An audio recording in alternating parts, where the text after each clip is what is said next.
사람은 누구에게든 인생을 바꿔주는 한 사람이 있다고 하잖아요. 저에게는 그게 선생님이었습니다.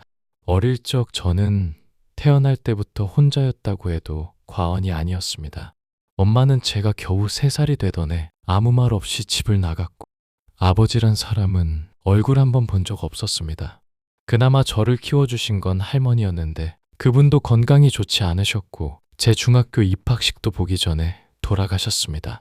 그때부터는 말 그대로 아무도 없는 집에서 혼자 지내야 했습니다. 전기가 끊긴 방 안에서 컵라면 하나로 겨우 하루를 버텼습니다.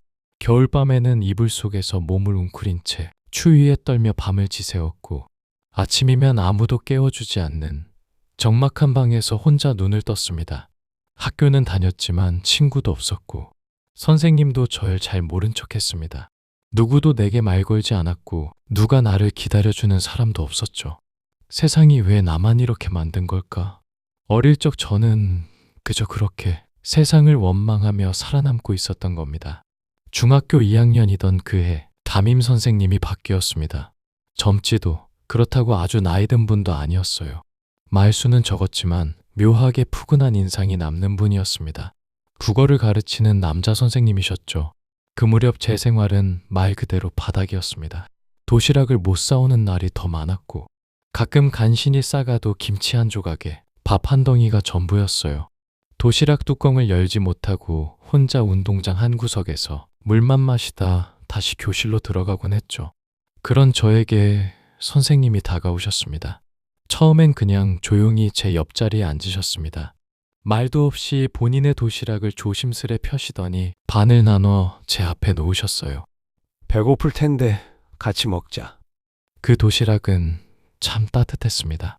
반찬은 특별할 것 없었지만 그 안에 담긴 온기가 어릴 적 할머니 밥상에서 느꼈던 그 감정과 닮아 있었죠.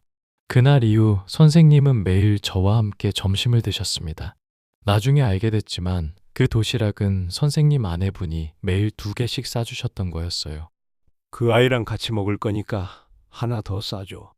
그 말에 선뜻 도시락을 챙겨주시던 선생님 아내분도 저는 평생 은인처럼 느껴졌습니다.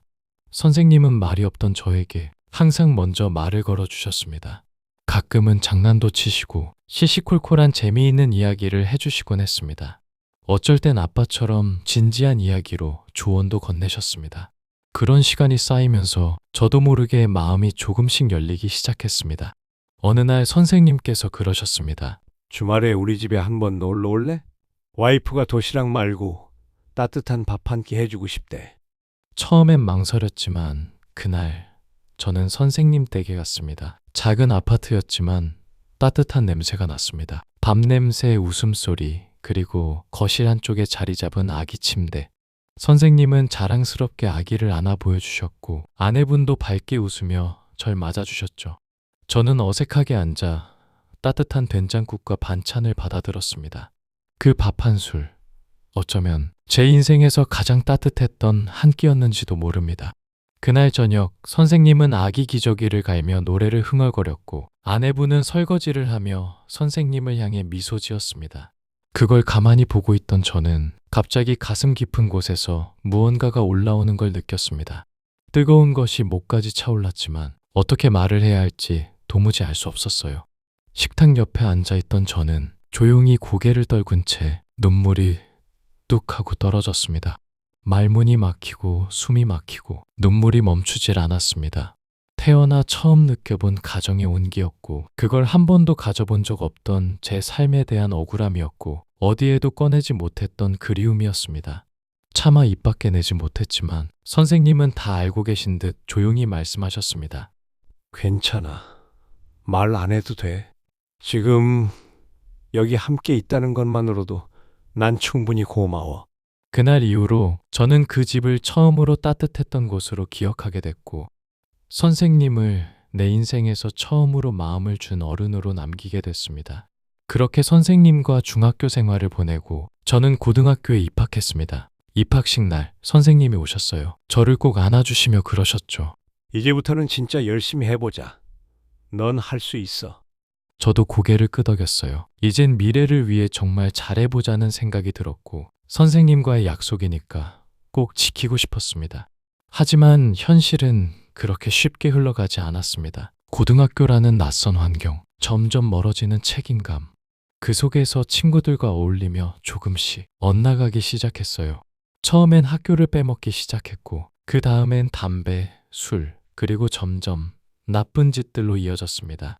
그렇게 하루하루가 망가지고 있을 때 어느 날 집 앞에 선생님이 계셨어요. 학교 왜 안 나오니?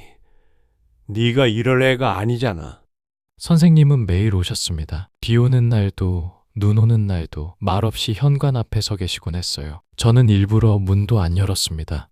창문 너머로 선생님이 보일 때마다 괜히 짜증이 나서 혼자 중얼거리며 씩씩거렸습니다. 하루는 문을 열고 나가 선생님께 소리쳤어요. 그만 좀 오세요. 저 이제 그런 애 아니에요. 선생님이 알던 그 애는 없다고요.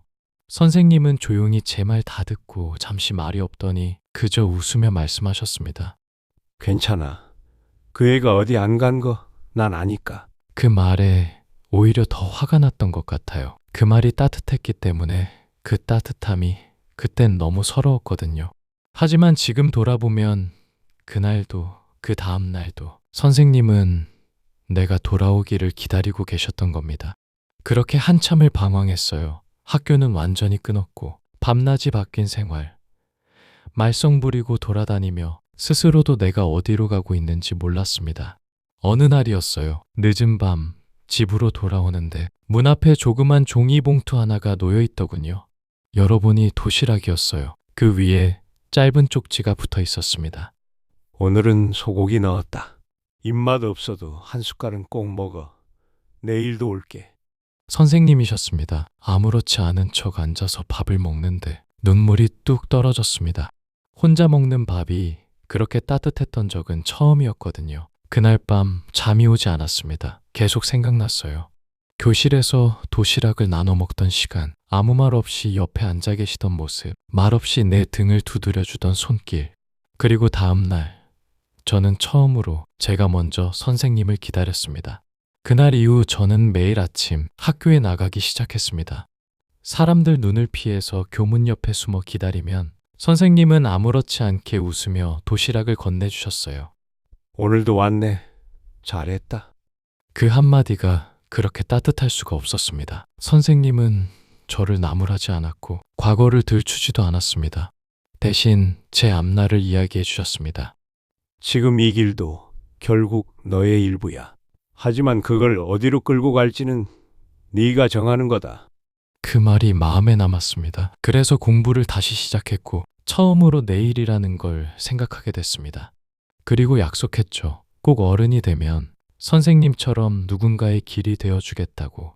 그렇게 저는 고등학교를 졸업했고 어렵게 대학에도 들어갔습니다.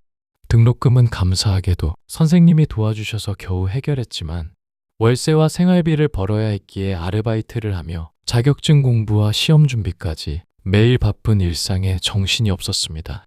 그 와중에도 선생님께만큼은 명절마다 연락을 드렸습니다. 선생님, 저 잘 지냅니다. 아직 부족하지만 열심히 살고 있어요. 선생님은 항상 짧게 답장을 주셨습니다. 천천히 해. 너는 잘하고 있어. 그 말이 저를 지탱했죠. 그런데 어느 날이었습니다. 바쁜 일상에 지쳐 잠시 연락을 뜸하게 하던 어느 날, 고등학교 친구한테 전화가 왔습니다. 야, 너 그 얘기 들었냐? 너 중학교 때 선생님 돌아가셨대. 순간 숨이 막혔습니다. 머릿속이 하얘지고 가슴이 철렁 내려앉았습니다. 심장 쪽이 안 좋으셨다더라. 갑자기 쓰러지셨대. 가족분들 말로는 오래 아프셨던 모양이야. 그 말을 듣고 저는 바로 선생님의 집으로 달려갔습니다. 익숙한 골목, 익숙한 현관문. 하지만 낯선 정막. 조문을 마치고 나오는 제게 선생님의 아내분이 조용히 말을 건넸습니다.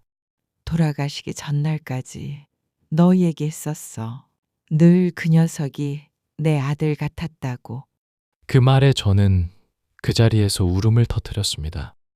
며칠 뒤 선생님의 유품 중 하나라며 조심스럽게 편지 한 통을 건네받았습니다. 봉투 앞에는 아들에게라고 적혀 있었습니다. 떨리는 손으로 편지를 열었습니다. 아들아, 나는 너를 처음 본 날을 아직도 선명히 기억한다. 어깨가 축 늘어져 있었고 세상과 단단히 벽을 쌓은 표정이었지. 그런데도 넌 참 따뜻한 아이였어. 나도 어릴 적엔 그런 시절이 있었다. 그래서 네가 더 마음에 밟혔고 어떻게든 너를 더 아껴주고 싶었다. 내가 할 수 있는 만큼 끝까지 믿어주고 싶었단다. 고맙다.